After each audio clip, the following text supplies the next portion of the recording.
Bonjour Sylvain, je suis très heureux de pouvoir t'interroger par rapport à cette nouvelle manifestation, qui se déroulera samedi prochain, le 5 septembre, et dont le thème est les médias. Donc c'est pas la première que tu organises sur ce thème. Est-ce que tu pourrais nous parler de ce qui a déjà été fait et quels étaient les objectifs? Alors ça fait depuis 2015 qu'on organise pratiquement chaque mois des rassemblements devant les grands médias de propagande, audiovisuels en particulier, de telle façon à dénoncer d'une part justement leur régime de propagande, leur pensée unique, très clairement, qui est véhiculée aux Français, l'absence par conséquent de diversité d'opinions, d'autres sons de cloche que ceux finalement prônés par le gouvernement, de la bien-pensance, etc. Mais aussi tout simplement pour être en capacité à un moment de faire des grandes foules, ce qui nous permettrait notamment d'envoyer une délégation avec un rapport de force populaire derrière elle vers la maison de la radio, la direction de la maison de la radio, pour leur dire nous voulons une fréquence pour établir justement ce qui n'existe pas en France, c'est la diversité d'opinion, donc avoir une fréquence qui nous soit complètement allouée, donc France Inter ou France Info, et permettre d'avoir nos animateurs, nos programmations, nos journalistes, notre ligne éditoriale, nos invités, et permettre aux Français, pour le coup, d'entendre dans leurs autoradios d'autres sons de cloche que ceux qui sont promus par tous les grands médias privés et publics habituellement. Très bien. Alors je sais que tu es quelqu'un de plutôt discret, tu n'aimes pas forcément beaucoup te mettre en avant. Néanmoins, est-ce que tu pourrais nous parler un petit peu de toi en 2 mots pour que les gens sachent à qui ils ont affaire? Je m'appelle Sylvain, j'ai désormais 40 ans, je suis un activiste depuis 10 années à peu près. Au départ, ce qui m'a mis sur le chemin, c'est les questions de décroissance, d'écologie, qui m'ont amené aux questions de souveraineté et au final de démocratie. Donc, j'anime un blog qui s'appelle État de nécessité. Je me suis surtout fait connaître en décrochant des drapeaux européens et puis donc par ces mobilisations devant les grands médias. Et je viens de terminer la rédaction d'un bouquin qui va paraître cet automne, qui s'intitule Révolte, qui traite notamment du droit de résistance à l'oppression sur le plan à la fois théorique et pratique. D'accord. Donc pour cette manifestation du 5, tu n'es pas le seul qui est à l'origine de cette manifestation. Vous êtes plusieurs mouvements à vous être rassemblés. Est-ce que tu pourrais nous parler un petit peu d'eux et la façon dont on essaye de faire converger les forces? Tout à fait. Alors déjà, il y a 2 co-signataires avec moi qui sont des filles que je ne connais même pas. Que je vais rencontrer seulement samedi. Il y a mon découvert par les Gilets jaunes constituants qui seront avec nous. Il y a aussi Opération spéciale Gilets jaunes qui est avec nous. Donc je salue au passage Benjamin si jamais il nous regarde. Plus tout un tas de déclarants habituels sur Paris pour les Gilets jaunes qui ont décidé de converger avec nous. Donc notamment Stéphane Espic, Jean-Christian Valentin et bien d'autres encore. Qui ont l'habitude d'organiser des manifestations, nous appellent souvent à la convergence, c'est ce qu'on a réussi à faire. Donc voilà, donc je salue tous ces gens qui ont mis tout leur réseau en commun pour qu'on puisse réussir cette journée. Super. Donc dans ces manifestations, on a l'habitude de parler des médias de façon générale, mais aussi la démission de Macron, qui est un élément phare du combat des Gilets jaunes depuis le début. Également le RIC, le référendum d'initiative citoyenne, idée qui était déjà défendue avant même l'arrivée des Gilets jaunes. Donc on va revenir sur ces sujets, mais d'abord il faudrait qu'on évoque cette nouveauté, donc la pseudo-crise sanitaire, avec ces mesures incroyables qu'on est en train de nous imposer. Jusqu'à maintenant, il y a pas mal de monde qui était déjà au courant de ces problèmes-là, mais qui n'osait pas forcément sortir. Là, on a tous directement été impactés, avec le confinement dans un premier temps, qui engendrait une baisse massive de l'activité de façon générale, avec des conséquences qui seront catastrophiques sur l'emploi et l'économie de notre pays, et aujourd'hui sur cette obligation de nous faire porter des masques. Là, on est vraiment allé trop loin, et je pense qu'il y aura beaucoup plus de monde qui va commencer à sortir à partir de ce moment. Donc je pense que samedi prochain, c'est justement l'occasion d'accueillir ces gens-là, de parler de ces problèmes qui sont vraiment très graves. Et je voulais savoir quel était ton point de vue par rapport à la façon de les recevoir. Et de façon générale, je voulais savoir comment tu voyais la gestion du Covid par le gouvernement. Alors oui, la difficulté d'ailleurs qui va se poser pendant la manifestation, c'est que la majorité des gens, y compris un collectif qui avait manifesté la semaine dernière à la Place de la Nation, qui seront là donc le samedi 5 septembre, sont hostiles au port obligatoire du bâillon en tout lieu et en toutes circonstances. La majorité des gens qui seront avec nous, ils sont hostiles, et à juste titre. Si on regarde un petit peu les chiffres, juste pour les mettre en perspective pour ceux qui découvriraient et qui ne comprennent pas encore pourquoi nous sommes hostiles.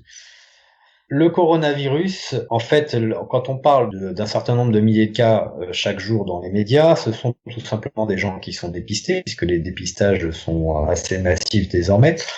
Mais ce ne sont pas des gens qui sont nécessairement malades, ou voire à l'hôpital, voire en réanimation, voire en phase de décès. Ce sont majoritairement des gens qui ne sont absolument pas malades, qui sont juste porteurs sains du virus, qui signifie une première chose qui est une bonne nouvelle et qui n'est pas mis en exergue par nos médias, c'est que notre système immunitaire, naturellement, est capable de résister à ce virus pour tous les gens qui sont en bonne santé. Ce qui ne signifie pas qu'il peut y avoir quelques cas particuliers en bonne santé qui peuvent développer la maladie, y compris dans ses pires extrémités, mais c'est assez rare, c'est très marginal, c'est une marginalité statistique. Comme n'importe quelle maladie finalement. Exactement. Toutes les maladies ont leur marginalité statistique, c'est comme ça, c'est triste, mais la réalité des chiffres, c'est que d'après les chiffres officiels de l'Agence Santé publique France, 97,8% des personnes qui sont décédées du coronavirus avaient plus de 65 ans, avec des facteurs de comorbidité, donc des pathologies autres que le coronavirus. Le coronavirus n'est pas le seul responsable de leur décès. Et l'âge médian de ces personnes était de 88 ans. Donc 88 ans, ça signifie que tout simplement, c'était des personnes très âgées qui étaient malades de bien des façons, qui étaient en fin de vie. Donc on demande à une population tout entière qui est globalement bien portante, en bonne santé, de devoir faire ce qu'elle n'a jamais fait pour des épisodies de grippe ou d'autres virus et bactéries, en mettant un bâillon pour protéger des gens qui sont de toute façon condamnés à mourir dans les jours et semaines à venir de n'importe quelle pathologie qui passera par là.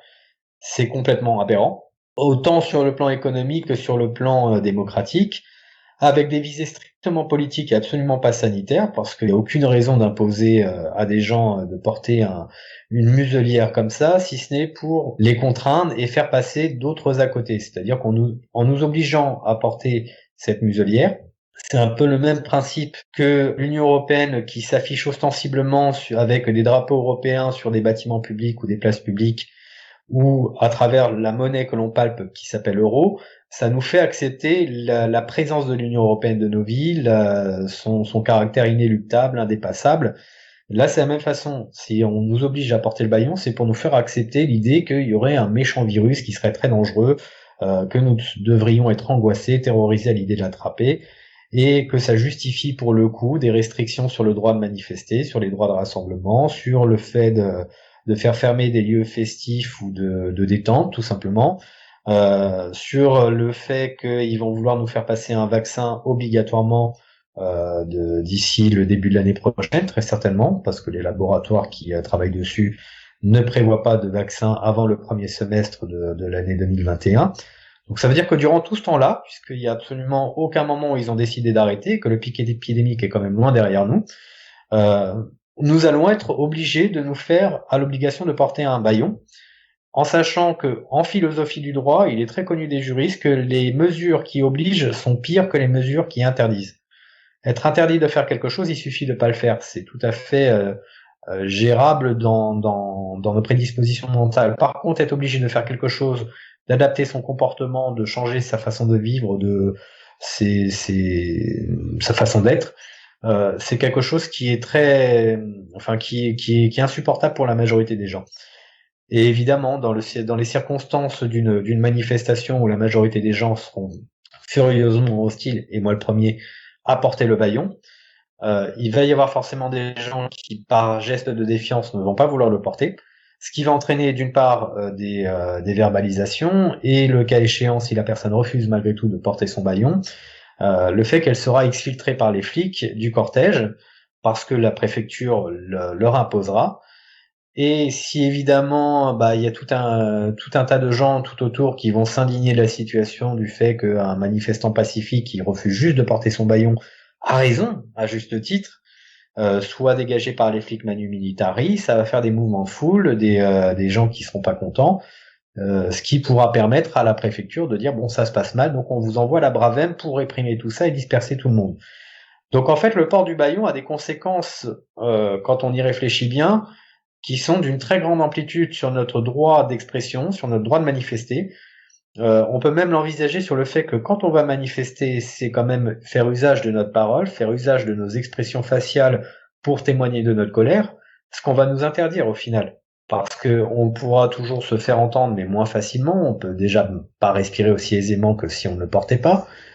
Chanter et crier sous un bâillon, c'est quand même pas chose si aisée que ça. Faire sentir notre colère quand on témoigne devant des caméras, c'est quand même pas si aisé que ça. Euh, voilà, c'est assez de multiples conséquences qui ont été très bien réfléchies de toute façon au lieu, et c'est pas pour rien qu'ils le font. Ce sont réellement des mesures politiques et absolument pas sanitaires. Ouais. On voit bien qu'aujourd'hui, le masque est d'abord un test de soumission du peuple à l'ordre, et j'ai l'impression que pour la très grande majorité des Français, ce masque est d'abord un masque anti-amende, avant d'être un masque anti-coronavirus.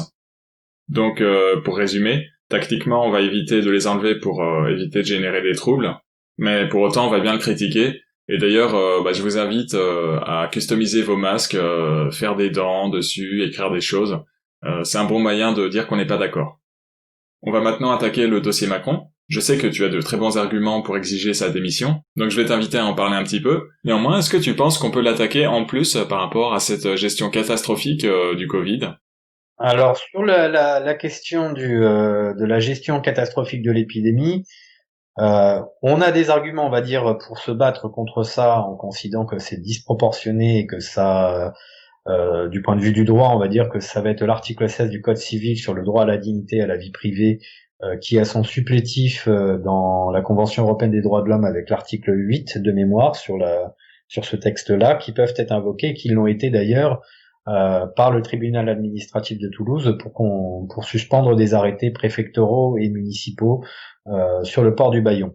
Et là d'ailleurs, ce qui est la nouvelle tactique juridique, on va dire, de ce tribunal, c'est d'invoquer le droit de circuler. Donc c'est encore d'autres lois, mais on a des leviers juridiques à faire valoir, mais pas forcément contre Macron sur ce plan-là, parce que au final, ça peut être tout simplement une mauvaise décision d'un chef d'État, mais pas en soi une décision qui est illégale, qui est un crime. C'est juste une mauvaise décision, et c'est la décision en elle-même plutôt qui doit être attaquée que le chef d'État en lui-même. Tandis que Macron, lui, est attaquable juridiquement et sur le plan pénal à partir de différents crimes que j'ai soulevés d'ailleurs dans mon livre.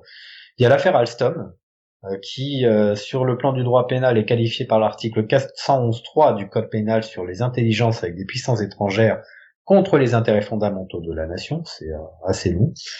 En clair, c'est de la trahison, hein, c'est ni plus ni moins que ça, puisque c'est la livraison d'un patrimoine industriel en lien avec nos intérêts de défense nationaux, et en particulier nucléaire, à une puissance étrangère, à savoir les États-Unis d'Amérique.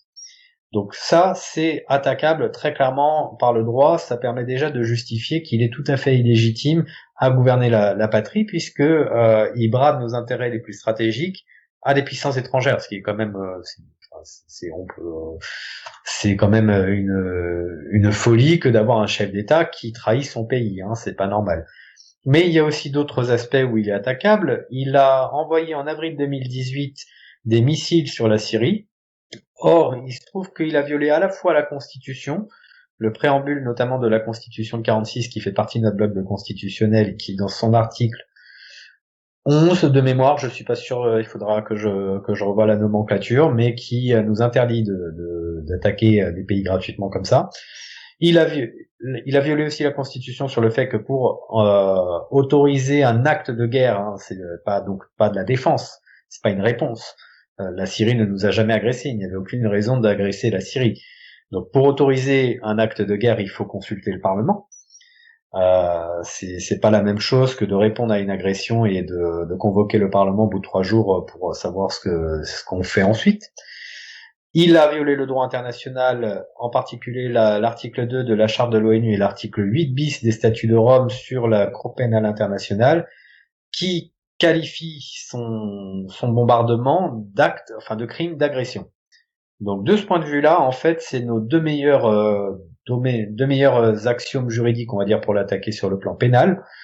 On pourrait aussi citer la répression des gilets jaunes qui, clairement, vu qu'il y a eu vraiment beaucoup de blessés, peut relever en fait du crime contre l'humanité. C'est plus difficile à défendre. Il y a des procédures qui sont un instant justement à la Cour pénale internationale et bizarrement pas en France.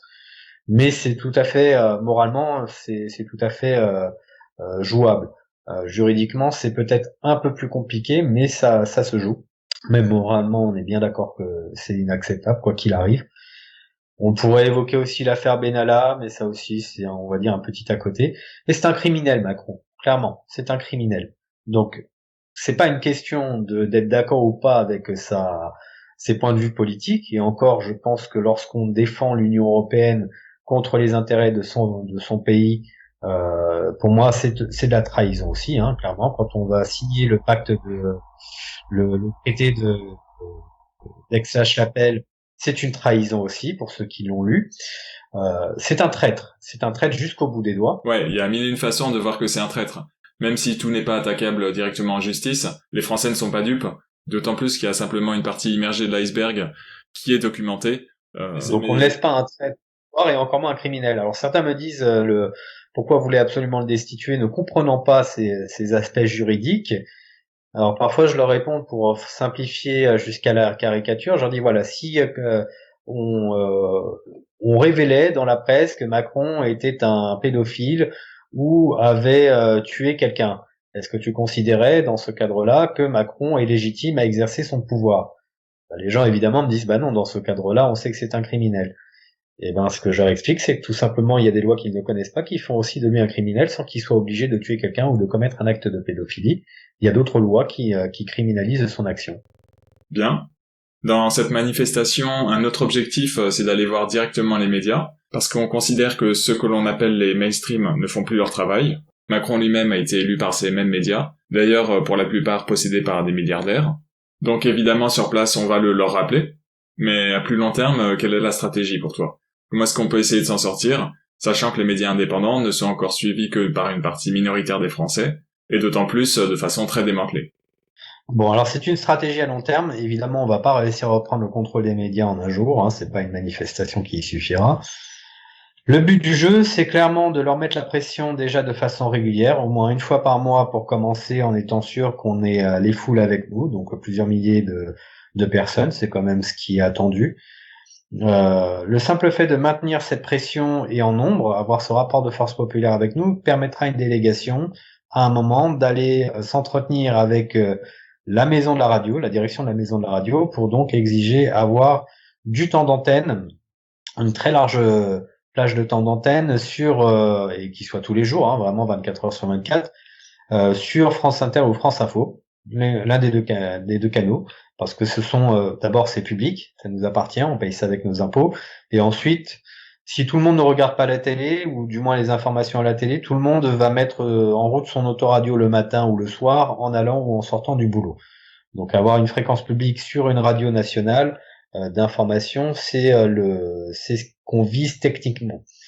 Ça nous permettra donc d'imposer avec cette délégation d'avoir nos propres journalistes, nos propres animateurs, notre propre ligne éditoriale, nos propres programmations, nos propres invités, de telle façon à pouvoir expliquer aux Français tout ce qui est censuré jusque-là par tous les médias ou diffamé. Par exemple, pour parler du référendum d'initiative constitutionnelle, par exemple pour parler des questions de souveraineté, de rétablissement de celle-ci, ou d'expliquer, de faire la pédagogie sur les traités européens, pourquoi ils sont en train de nous tuer économiquement et démocratiquement, pour nous parler de géopolitique, notamment sur les guerres qui sont intentées dans le monde ou la déstabilisation d'un certain nombre d'États, quelles sont les raisons profondes et qu'est-ce qui n'est pas dit dans les grands médias, et aussi pour justement faire le procès de Macron, hein, clairement expliquer pourquoi c'est un traître, pourquoi il n'a aucune raison d'être président de la République, et même appeler les armées à s'en remettre à l'article 7 de la Constitution, en n'obéissant plus clairement à Emmanuel Macron. On leur fait une adresse solennelle en disant vous n'obéissez plus à Emmanuel Macron, vous obéissez désormais au président du Sénat qui devient par extension le président de la République par intérim, du fait que la vacance de la présidence de la République est proclamée, elle est actée.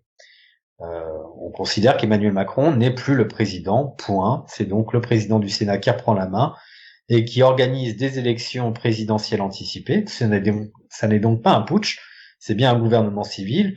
On acte simplement que c'est quand même l'armée qui, en fait, est le nœud gordien de l'État. C'est elle qui décide ou non de qui commande l'État, hein, du point de vue politique.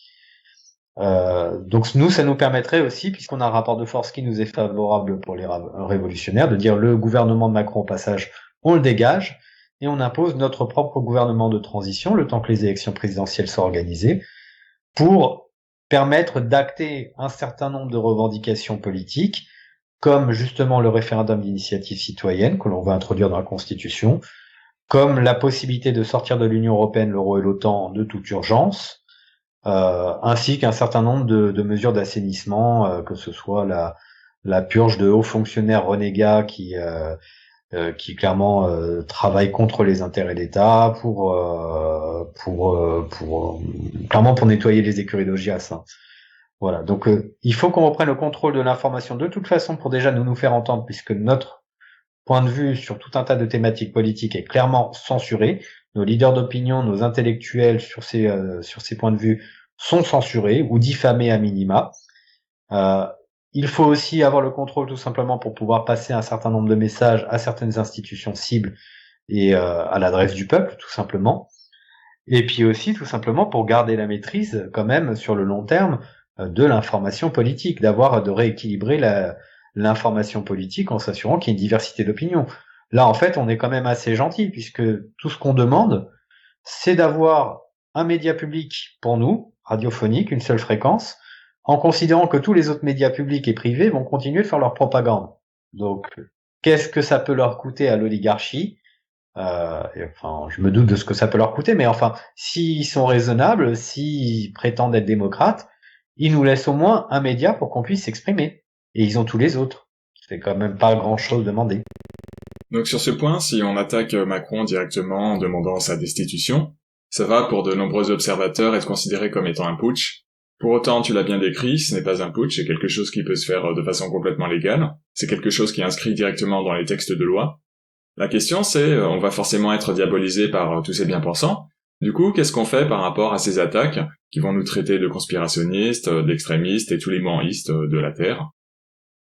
Je pense que ça sera le moins difficile parce que nous avons quand même des intellectuels brillants et quand on voit le niveau de nos politiciens actuellement, qui sont dans les incantations, les slogans, les phrases toutes faites, ça va pas, enfin, du point de vue intellectuel, c'est pas très enrichissant, ça va pas bien loin, ils se discréditent par eux-mêmes chaque fois qu'ils parlent. Nous, quand on expose nos opinions et qu'on prend le temps de les exposer, et c'est pour ça qu'il nous faut un canal en 24 heures sur 24 pour les exposer tranquillement, on est quand même capable d'adresser un message qui est cohérent, qui est sensé, qui est réfléchi, qui est sourcé, et qui en plus est en faveur de l'intérêt du peuple. Donc ils pourront toujours nous cracher dessus, et c'est ce qu'ils feront, et c'est ce qu'ils ont toujours fait. Maintenant, de notre côté, moi je me fais absolument aucun souci pour nos propres réseaux sur le plan intellectuel, que de savoir convaincre, si on leur donne le temps et l'outil médiatique nécessaire, en dépit de toutes les critiques et insultes du camp adverse. Vraiment, j'ai pas de crainte là-dessus. Du coup, là-dessus, est-ce qu'il faut uniquement jouer sur le plan intellectuel, ou est-ce qu'il faudrait pas également simplifier ? On voit que le pouvoir en place, que ce soit les politiques, les médias ou autres, manipule le peuple avec des grosses ficelles, et que certains ne sont plus capables d'écouter de longs discours. Est-ce que dans ce cas, ça vaudrait le coup d'avoir un discours un peu plus rudimentaire, selon toi ? Tu me tends une perche sur un point de vue qui serait considéré comme démagogique, évidemment, par le camp adverse. Voilà, mais bon, alors ça, c'est un point de vue personnel que je n'impose à personne, et c'est pas pour ça qu'il faut aller en manif. C'est vraiment pour des considérations, pour les revendications que l'on exprime, que ce soit sur les médias, la destitution de Macron ou le RIC. Maintenant, je vais quand même exposer ce point de vue qui est tactique par rapport au peuple. J'ai traversé la France à 2 reprises avec un camarade qui malheureusement est décédé. Nous avons été dans les campagnes, nous avons discuté avec des milliers de gens. Et il est vrai que la majorité de la population n'est non seulement pas aussi éduquée politiquement que notre dissidence, on va dire, mais aussi est dans le refus d'écouter. Elle n'y croit plus. C'est pas qu'elle soit contre nos idées, hein. Il y a une certaine lucidité quand même dans la population. Elle est globalement d'accord avec tous nos vœux de démocratie, de régulation économique, de restauration de notre indépendance nationale. Ça, c'est des choses où il n'y a pas de souci. mais ils veulent plus s'y intéresser. Ça les intéresse plus parce que la seule chose qui intéresse les gens, c'est triste à dire, mais c'est leur intérêt personnel et en particulier sur le plan matériel. Et c'est d'ailleurs ce qui a fait la révolte des Gilets jaunes et de toutes les jacqueries autrefois, c'est quand les gens sont trop éreintés, qu'ils sont trop pris à la gorge sur le plan matériel, c'est là qu'ils finissent par se révolter. Ce qu'ils veulent, c'est pouvoir payer leurs factures normalement, pouvoir consommer entre guillemets, mais en tout cas épargner, investir, et pas se sentir oppressé chaque fois que la fin de mois arrive. Donc, une façon simple de répondre à tous ces gens et de les intéresser à la politique et même à des choses qu'on essaie d'expliquer sur la monnaie, c'est de leur dire, c'est très simple. Le jour où on reprend les commandes, nous, ce que nous sommes capables de faire, techniquement, c'est au moment de sortir de l'Union européenne et l'euro, on va devoir organiser une vacance bancaire, donc fermer provisoirement les banques, du moins réduire leurs usages, les retraits, les choses comme ça, le temps de repasser au franc. Et au moment où on va changer la monnaie, à parité, un franc vaudra 1 euro par simplification, on va injecter 30 000 euros sur le compte des 45 millions de Français en âge de voter. Donc 30 000 euros, c'est du cash, c'est tout de suite compréhensible pour la majorité des gens, c'est leur intérêt personnel. Alors évidemment, on dira c'est démagogique, c'est infaisable, c'est tout à fait faisable, et ça on est capable de l'expliquer sur des questions de création monétaire, on est capable d'expliquer combien ça coûterait et comment on le rembourserait. C'est d'ailleurs un mécanisme que je vais pas détailler ici, simplement je dis qu'on peut le faire et que c'est stratégiquement, politiquement, ce qu'on aurait raison de faire pour inviter les Français à nous faire confiance et à nous suivre. Alors, si tu le veux bien, on va en parler une prochaine fois. Parce que c'est un sujet très intéressant que tu as déjà un petit peu développé sur ton blog et dans d'autres vidéos. Ouais. Et je pense que si tu le souhaites, on pourra prendre le temps pour le développer plus profondément. Mais enfin voilà, ça c'est sur le point de vue politique, on peut avoir des propositions de ce genre-là qui sont clairement aguicheuses, clairement pour des gens qui ne veulent plus voter, qui ne veulent plus s'intéresser à la politique, simplement parce qu'on s'intéresse à leurs problèmes quotidiens, à leur réalité concrète. Il faut que la politique s'ingère dans leur vie quotidienne dans le bon sens. Donc voilà, après nous notre objectif évidemment est tout autre, on reste sur le principe d'aller reprendre le contrôle des médias simplement pour déjà rééquilibrer la diversité des opinions politiques en France sur le plan médiatique tout simplement, et défendre des revendications telles que la destitution de Macron, le RIC dans la Constitution, et aussi la sortie de l'UE, l'euro et l'OTAN. Est-ce qu'on peut imaginer que le pouvoir puisse faire pression sur nous en interdisant les manifestations? Est-ce qu'ils en ont le pouvoir? Est-ce qu'on a des moyens de se défendre contre ça? En fait, le but du jeu, c'est de contraindre le gouvernement à une certaine impuissance en lui coupant l'herbe sous le pied, en étant rigoureusement pacifique et cadré dans tout ce que l'on fait, et d'être extrêmement procédurier, parce que si justement on témoigne, et nous avons cette chance-là, c'est que ça fait 5 années qu'on le fait et que ça s'est toujours bien passé, mais si on témoigne que finalement chaque fois qu'on fait ces opérations-là, ça se passe bien, que les gens sont respectueux, qu'ils ne cassent rien, qu'ils ne provoquent pas les flics, qu'ils partent à l'heure dite de dispersion, que en clair tout se passe bien, il n'y a aucune justification pour la préfecture que de nous refuser des rassemblements quand bien même on a envie de les faire tous les jours. Ce qui nous permet de contre-attaquer au tribunal administratif si jamais, par un référé, si jamais il y a ce genre de contre-mesure contre nous. Après, il est évident qu'au bout d'un moment, le gouvernement sera quand même très agacé parce qu'ils sauront ce qu'on en a en tête, qu'on est plutôt des malins pour le coup, justement à se montrer procédurier, pacifique mais déterminé dans notre façon de faire. Et forcément, il y aura un moment des mesures qui seront adressées au préfet pour nous casser les couilles et nous empêcher de faire ce que l'on faisait jusque-là tout à fait légalement, tout à fait tranquillement. Je sais pas ce que l'on ferait après, je sais pas quelles seraient les mesures d'extension, si ce serait devant tous les médias que on aurait d'un coup des interdictions ou si ce serait devant un seul média, je sais pas exactement. On serait de toute façon en réaction. On saurait se débrouiller pour savoir trouver une parade. Sauf que s'il nous empêche vraiment d'avoir la possibilité d'occuper les grands médias publics quotidiennement au moment où ce sera nécessaire,